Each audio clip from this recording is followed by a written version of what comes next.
Hello friends, ಅಮೆರಿಕದ ಅಧ್ಯಕ್ಷ Donald Trump, ಮಾಜಿ ಅಧ್ಯಕ್ಷ ಬಿಲ್ ಕ್ಲಿಂಟನ್, ಇಸ್ರೇಲ್ ಮಾಜಿ ಪ್ರಧಾನಿ ಯಹೂದ್ ಬರಾಕ್, ಬ್ರಿಟನ್ ರಾಜಮನೆತನದ prince Andrew, Bill Gates, Stephen Hawking, Michael Jackson ಇವರೆಲ್ಲ ತಮ್ಮ ತಮ್ಮ ಕ್ಷೇತ್ರದಲ್ಲಿ ಹೆಸರು ಮಾಡಿರುವಂತ ವ್ಯಕ್ತಿಗಳು, ಸೆಲೆಬ್ರಿಟಿಗಳು, ಕೋಟಿಗೆ ಅಧಿಪತಿಗಳು. ಇವರೆಲ್ಲರನ್ನ ಒಂದ್ ಕಡೆಗೆ ತಂದಿರೋ ಕಾಮನ್ ಲಿಂಕ್ ಅಂದ್ರೆ ಜೆಫ್ರಿ ಎಪ್ಸ್ಟೀನ್ ಮತ್ತು ಅವನ ಗೌಪ್ಯ ದ್ವೀಪ.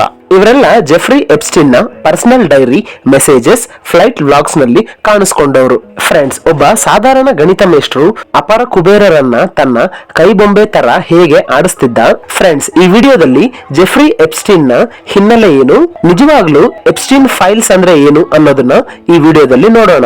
ವಿಡಿಯೋ ತುಂಬಾ ಇನ್ಫಾರ್ಮೇಟಿವ್ ಆಗಿ ಇರುತ್ತೆ, ಆದ್ರಿಂದ ತಪ್ಪದೆ ಕೊನೆಯವರೆಗೂ ಈ ವಿಡಿಯೋವನ್ನ ನೋಡಿ. ಫ್ರೆಂಡ್ಸ್, ವಿಡಿಯೋದ ಇನ್ಫಾರ್ಮೇಶನ್ ಇಷ್ಟ ಆದ್ರೆ ನಿಮ್ಮ ಕಡೆಯಿಂದ ಸಪೋರ್ಟ್ ಆಗಿ ಈ ವಿಡಿಯೋಗೆ ಜಸ್ಟ್ ಒಂದು ಲೈಕ್ ಅನ್ನ ಕೊಡಿ. ಜೆಫ್ರಿ ಎಪ್ಸ್ಟೀನ್ ಈತ ಹುಟ್ಟಿನಿಂದಲೇ ಶ್ರೀಮಂತ ಏನು ಅಲ್ಲ. ಅಮೆರಿಕದ ನ್ಯೂಯಾರ್ಕ್ ನಗರದಲ್ಲಿ ಮಧ್ಯಮ ವರ್ಗದ ಕುಟುಂಬದಲ್ಲಿ ಹುಟ್ಟುತ್ತಾನೆ. ಡಿಗ್ರಿನೂ ಪೂರ್ತಿ ಮಾಡದೇ ಇರೋ ಎಪ್ಸ್ಟೀನ್ ಅಮೆರಿಕದ ಪ್ರತಿಷ್ಠಿತ ಸ್ಕೂಲ್ ಆದ ಡಾಲ್ಟನ್ ಸ್ಕೂಲ್ ನಲ್ಲಿ ಮ್ಯಾಥ್ಸ್ ಮತ್ತು ಫಿಸಿಕ್ಸ್ ನ ಟೀಚರ್ ಆಗಿ ತನ್ನ ವೃತ್ತಿನ ಆರಂಭ ಮಾಡ್ತಾನೆ. ಡಾಲ್ಟನ್ ಸ್ಕೂಲ್ ನ ಹೆಡ್ ಮಾಸ್ಟರ್ ಆದ ಡೊನಾಲ್ಡ್ ಬಾರ್ ಅಮೆರಿಕದ ಮಾಜಿ ಅಟಾರ್ನಿ ಜನರಲ್ ಆದ ಬಿಲ್ ಬಾರ್ ನ ತಂದೆ. ಈ ಸ್ಕೂಲ್ಗೆ ಬರ್ತಿದ್ದಂತ ವಿದ್ಯಾರ್ಥಿಗಳೆಲ್ಲ ಆಗರ್ಭ ಶ್ರೀಮಂತರ ಮಕ್ಕಳೇ ಆಗಿದ್ರು. ಎಪ್ಸ್ಟೀನ್ ಈ ಸ್ಕೂಲ್ ನ ಒಬ್ಬ ಸ್ಟೂಡೆಂಟ್ ನ ತಂದೆಯ ಸಹಾಯದಿಂದ ಬೇರ್ ಸ್ಟೇನ್ಸ್ ಅನ್ನೋ ಫೇಮಸ್ ಬ್ಯಾಂಕ್ ಅಲ್ಲಿ ಕೆಲಸನ ಗಿಟ್ಟಿಸ್ಕೊಳ್ತಾನೆ. ಎಪ್ಸ್ಟೀನ್ ಈ ಬ್ಯಾಂಕ್ ಅಲ್ಲಿ ಕೆಲಸ ಮಾಡ್ತಾ ತನ್ನ ಫೈನಾನ್ಷಿಯಲ್ ನಾಲೆಜ್ ಅನ್ನ ಹೆಚ್ಚಿಸ್ಕೊಳ್ತಾನೆ. ಮುಂದೆ ತನ್ನ ಬುದ್ಧಿವಂತಿಕೆಯಿಂದ ಸ್ವಂತ ಫೈನಾನ್ಷಿಯಲ್ ಮ್ಯಾನೇಜ್ಮೆಂಟ್ ಕಂಪನಿನೇ ಸ್ಥಾಪಿಸ್ತಾನೆ. ಈ ಕಂಪನಿಲಿ ಎಪ್ಸ್ಟೀನ್ ಮಿಲಿಯನೇರ್ ಬಿಲಿಯನೇರ್ ಗಳ ಹಣನ ತಗೊಂಡು ಅವರಿಗೆ ಫೈನಾನ್ಷಿಯಲ್ ಸರ್ವಿಸಸ್ ಅನ್ನು ಕೊಡ್ತಾ ಇದ್ದ. ತನ್ನ ಕಸ್ಟಮರ್ ಗಳಿಗೆ ಒಳ್ಳೆ ಲಾಭನೇ ತಂದು ಕೊಡ್ತಿದ್ದ. ಎಪ್ಸ್ಟೀನ್ ವೈಯಕ್ತಿಕವಾಗಿ ತುಂಬಾ ಡಿಸಿಪ್ಲಿನ್ ಹಾಗೂ ಸೀಕ್ರೆಟ್ ಆಗಿ ಇರ್ತಿದ್ದ.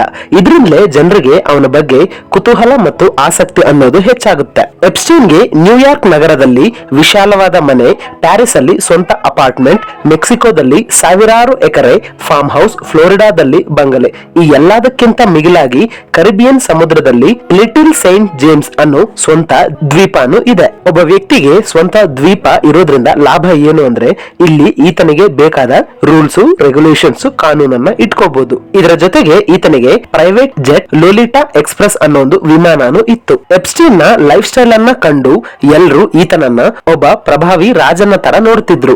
ಈತನ ಸರ್ಕಲ್ ನಲ್ಲಿ ಪ್ರಭಾವಿ ವ್ಯಕ್ತಿಗಳಿರ್ತಿದ್ರು. ಇದರಿಂದ ಯಾರಿಗೇ ಆಗ್ಲಿ ಏನಾದ್ರೂ ಕೆಲಸ ಆಗ್ಬೇಕಂದ್ರು ಎಪ್ಸ್ಟೀನ್ ಹತ್ರ ಬಂದ್ರೆ ಚಿಟ್ಕೆ ಹೊಡೆಯೋಷ್ಟ್ರಲ್ಲಿ ಆ ಕೆಲಸ ಆಗೋಗಿರೋದು. ಫ್ರೆಂಡ್ಸ್, ಎಪ್ಸ್ಟೀನ್ ನ ಈ ಬಣ್ಣದ ಪ್ರಪಂಚದ ಹಿಂದೆ ಒಂದು ಕಗ್ಗತ್ತಲೆಯ ಪಾಪದ ಲೋಕ ಇತ್ತು. ಎಪ್ಸ್ಟೀನ್ ತನ್ನ ಪಾಪದ ಕೃತ್ಯಗಳನ್ನ ಇದೇ ಪ್ರಭಾವಿಗಳ ಸಹಾಯದಿಂದ ಮುಚ್ಚಿ ಹಾಕ್ತಿದ್ದ. ಫ್ರೆಂಡ್ಸ್, ಎಪ್ಸ್ಟೀನ್ ನಿಜವಾಗ್ಲೂ ಮಾಡಿದ್ದೇನೆಂದ್ರೆ ಮೈನರ್ ಹುಡುಗಿರು ಅಂದ್ರೆ 18 ವರ್ಷ ತುಂಬದೇ ಇರೋ ಹೆಣ್ಣು ಮಕ್ಕಳನ್ನ ತನ್ನ ವಾಂಚೆಗೆ ಬಳಸ್ಕೊಂಡಿದ್ದು. ಇದನ್ನ ಈತ ತುಂಬಾ ಪ್ರೀ ಪ್ಲಾನ್ಡ್ ಆಗಿ ಮಾಡ್ತಿದ್ದ. ಮಸಾಜ್ ಅನ್ನೋ ನೆಪನ ಹೇಳ್ಕೊಂಡು ಹುಡುಗಿರನ್ನ ಬರ್ಮಾಡ್ಕೋತಿದ್ದ.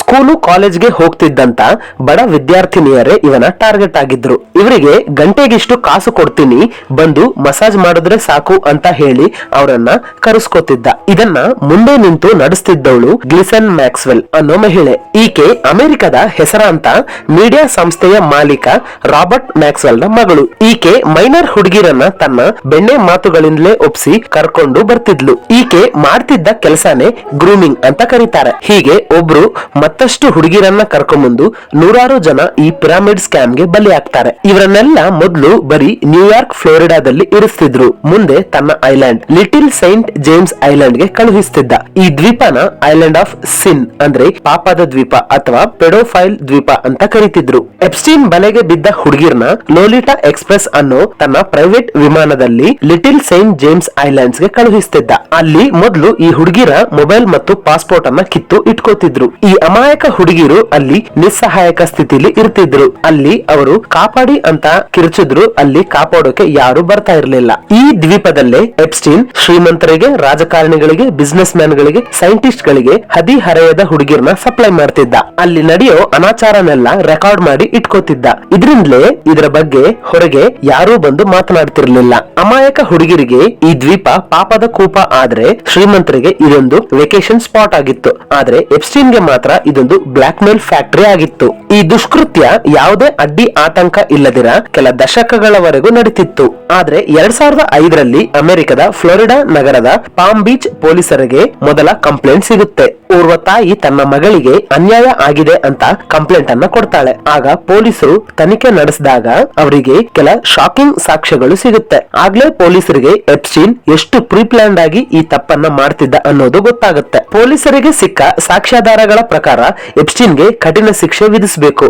ಆದ್ರೆ ಇಲ್ಲೇ ಎಪ್ಸ್ಟೀನ್ ನ ನೆಟ್ವರ್ಕ್ ಎಂತದ್ದು ಅನ್ನೋದು ಗೊತ್ತಾಗುತ್ತೆ. 2008ರಲ್ಲಿ ಜೆಫ್ರಿ ಎಪ್ಸ್ಟೀನ್ ಫೆಡರಲ್ ಕೋರ್ಟ್ ನ ಅಧಿಕಾರಿ ಜೊತೆ ಒಂದು ಡೀಲ್ ಅನ್ನ ಮಾಡ್ಕೋತಾನೆ. ಇದನ್ನ ಸ್ವೀಟ್ ಹಾರ್ಟ್ ಡೀಲ್ ಅಂತ ಕರೀತಾರೆ. ಇದು ನ್ಯಾಯ ಅನ್ಯಾಯಗಳನ್ನ ಬದಿಗಿಟ್ಟು ಎಪ್ಸ್ಟೀನ್ ಗೆ ಅನುಕೂಲವಾಗಿದ್ದ ಡೀಲ್. ಈ ಡೀಲ್ ನಿಂದ ಎಪ್ಸ್ಟೀನ್ ನ ಕೇಸನ್ನ ಫೆಡರಲ್ ಕೋರ್ಟ್ ಗೆ ಒಪ್ಪಿಸದಿರ ಅಲ್ಲಿ ಸ್ಥಳೀಯ ಕೋರ್ಟ್ ಅಲ್ಲೇ ಸಣ್ಣ ವಿಚಾರಣೆ ನಡೆಸಿ ತೀರ್ಪನ್ನ ಕೊಡ್ತಾರೆ. ಅಲೆಕ್ಸಾಂಡರ್ ಅಕೋಸ್ಟಾ ಅನ್ನು ಫೆಡರಲ್ ಕೋರ್ಟ್ ನ ಪ್ರಾಸಿಕ್ಯೂಟರ್ ಎಪ್ಸ್ಟೀನ್ ಜೊತೆ ಈ ಡೀಲ್ ಅನ್ನ ಮಾಡ್ಕೋತಾನೆ. ಇದರಿಂದ ಎಪ್ಸ್ಟೀನ್ ಗೆ ಬರೀ 13 ತಿಂಗಳ ಜೈಲ್ ಶಿಕ್ಷೆ ಸಿಗುತ್ತೆ. ಈ ಶಿಕ್ಷೆನು ಸಾಧಾರಣ ಖೈದಿಗಳ ಜೈಲಲ್ಲಿ ಸಿಗೋದಿಲ್ಲ. ಎಪ್ಸ್ಟೀನ್ ಅನ್ನ ಎಲ್ಲಾ ಫೆಸಿಲಿಟಿ ಇರೋ ಒಂದು ಪ್ರೈವೇಟ್ ಸೆಲ್ ನಲ್ಲಿ ಇಡ್ತಾರೆ. ಇನ್ನೂ ವಿಚಿತ್ರ ಏನು ಅಂದ್ರೆ ಎಪ್ಸ್ಟೀನ್ ಗೆ ವರ್ಕ್ ರಿಲೀಸ್ ಅನ್ನೋ ಪರ್ಮಿಷನ್ ಅನ್ನ ಕೊಡ್ತಾರೆ. ಇದರ ಅರ್ಥ ಏನು ಅಂದ್ರೆ ಎಪ್ಸ್ಟೀನ್ ವಾರದಲ್ಲಿ 6 ದಿನ ಜೈಲಿಂದ ಹೊರಗಡೆ ಬಂದು ಮಾಮೂಲಾಗಿ ಆಫೀಸ್ಗೆ ಹೋಗಿ ಕೆಲಸನ ಮುಗಿಸ್ಕೊಂಡು ರಾತ್ರಿ ಬಂದು ಜೈಲಲ್ಲಿ ಜಸ್ಟ್ ಮಲಗಿರಬೇಕು. ಫ್ರೆಂಡ್ಸ್, ಇದು ನಿಜವಾಗ್ಲೂ ಒಂದು ಜೈಲ್ ಶಿಕ್ಷೆ ತರ ಇದೆಯಾ? ಇನ್ನೂ ವಿಪರ್ಯಾಸ ಏನು ಅಂದ್ರೆ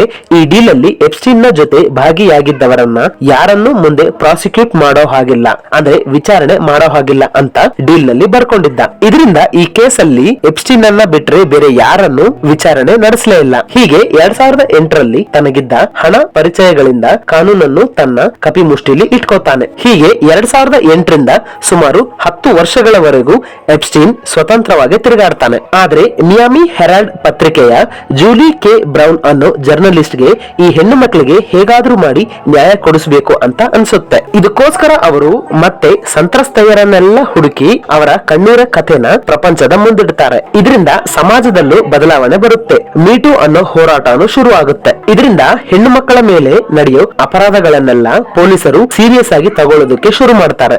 ಜೂಲಿ ಬ್ರೌನ್ ನ ಬರವಣಿಗೆಯಿಂದ ಅಮೆರಿಕದ ಪೊಲೀಸ್ ಮತ್ತು ಫೆಡರಲ್ ಅಧಿಕಾರಿಗಳ ಮೇಲೆ ಒತ್ತಡ ಹೆಚ್ಚಾಗುತ್ತೆ. ಆಗ ಅವರು ಮುಚ್ಚಾಕಿದ ಕೇಸ್ ನ ತನಿಖೆ ಮತ್ತೆ ಆರಂಭ ಆಗುತ್ತೆ. ಈಗ ಪೊಲೀಸರಿಗೆ ಸಿಕ್ಕ ಸಾಕ್ಷಿಗಳನ್ನ ಕಂಡು ಖುದ್ದು ಪೊಲೀಸರೇ ದಂಗಾಗ್ತಾರೆ. ಯಾಕಂದ್ರೆ ಅವರಿಗೆ ಲಾಕರ್ ನಲ್ಲಿ ಹಣ, ಚಿನ್ನ, ವಜ್ರದ ಜೊತೆಗೆ ಫೇಕ್ ಪಾಸ್ಪೋರ್ಟ್ ಕೂಡ ಸಿಗುತ್ತೆ. ಇದರರ್ಥ ಜೆಫ್ರಿ ಎಪ್ಸ್ಟೀನ್ ಅಮೆರಿಕನ ಬಿಟ್ಟು ಓಡೋಗೋಕೆ ಎಲ್ಲಾ ಸಿದ್ಧತೆಯನ್ನ ಮಾಡ್ಕೊಂಡಿದ್ದ.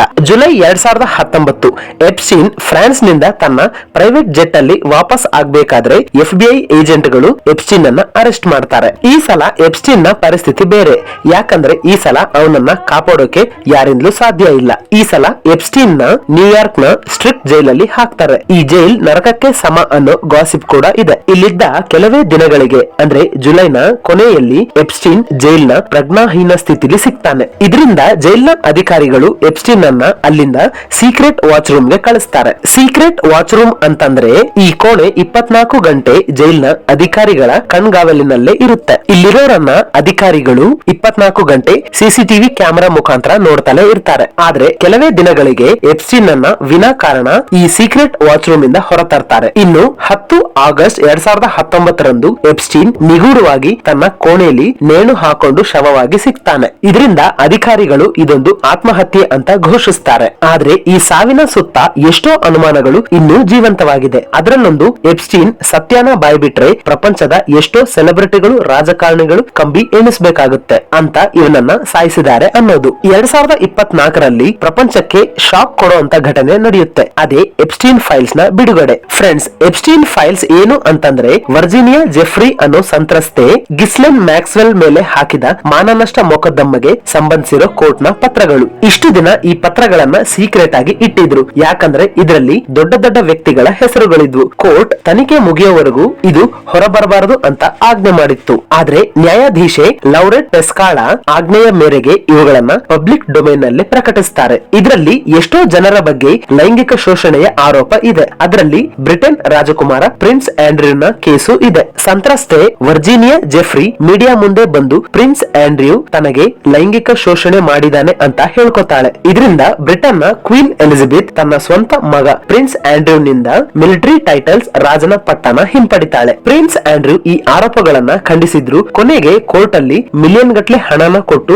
ಕೇಸನ್ನ ಸೆಟಲ್ಮೆಂಟ್ ಮಾಡ್ಕೋಬೇಕಾಗಿ ಬಂತು. ಫ್ರೆಂಡ್ಸ್, ಇದು ಬರೀ 1% ವಿಷಯ ಅಷ್ಟೇ. ಮುಂದಿನ ದಿನಗಳಲ್ಲಿ ಇನ್ನಷ್ಟು ವಿಷಯ ಹೊರಗೆ ಬಂದು ಇಂತ ಘಟನೆ ಮತ್ತೆ ಮರುಕಳಿಸದೇ ಇರ್ಲಿ ಅನ್ನೋದೇ ನನ್ನ ಆಶಯ. ಫ್ರೆಂಡ್ಸ್, ಈ ಕೇಸಲ್ಲಿ ಇದುವರೆಗೂ ಬರೀ ಗಿಸ್ಲೆನ್ ಮ್ಯಾಕ್ಸ್ವೆಲ್ ಗೆ ಮಾತ್ರ 20 ವರ್ಷ ಜೈಲಾಗುತ್ತೆ. ಮಿಕ್ಕ ಯಾರಿಗೂ ಅಂತ ಶಿಕ್ಷೆ ಸಿಗೋದಿಲ್ಲ. ಎಪ್ಸ್ಟೀನ್ ಫೈಲ್ಸ್ ನ ಘಟನೆ ನಮಗೆ ತಿಳಿಸೋ ಪಾಠ ಏನು ಅಂದ್ರೆ, ಹಣ ಅಧಿಕಾರ ಇದ್ರೆ ಕಾನೂನನ್ನ ಕೆಲ ದಿನಗಳವರೆಗೂ ಯಾಮರಿಸಬಹುದು, ಆದ್ರೆ ಯಾವತ್ತೂ ತಪ್ಪಿಸ್ಕೊಳ್ಳೋಕೆ ಆಗೋದಿಲ್ಲ. ಫ್ರೆಂಡ್ಸ್, ಇದಾಗಿತ್ತು ಇವತ್ತಿನ ವಿಡಿಯೋ. ಈ ವಿಡಿಯೋದಿಂದ ನೀವು ಹೊಸ ವಿಷಯನ ತಿಳ್ಕೊಂಡಿದ್ರೆ ಈ ವಿಡಿಯೋಗೆ ಜಸ್ಟ್ ಒಂದು ಲೈಕ್ ಅನ್ನು ಕೊಟ್ಟು ನಮ್ಮ ಚಾನೆಲ್ ಅನ್ನ ಸಬ್ಸ್ಕ್ರೈಬ್ ಮಾಡ್ಕೊಳ್ಳಿ. ಇಂಥ ಇನ್ಫಾರ್ಮೇಟಿವ್ ವಿಡಿಯೋಗಳು ನಿಮ್ಮವರೆಗೂ ಬರಬೇಕಂದ್ರೆ ಪಕ್ಕದಲ್ಲೇ ಇರೋ ಬೆಲ್ ಐಕಾನ್ ಅನ್ನ ಆಲ್ ನಲ್ಲಿ ಇಟ್ಕೊಳ್ಳೋದಕ್ಕೆ ಮರಿಬೇಡಿ. So friends, thanks for watching. Have A nice day.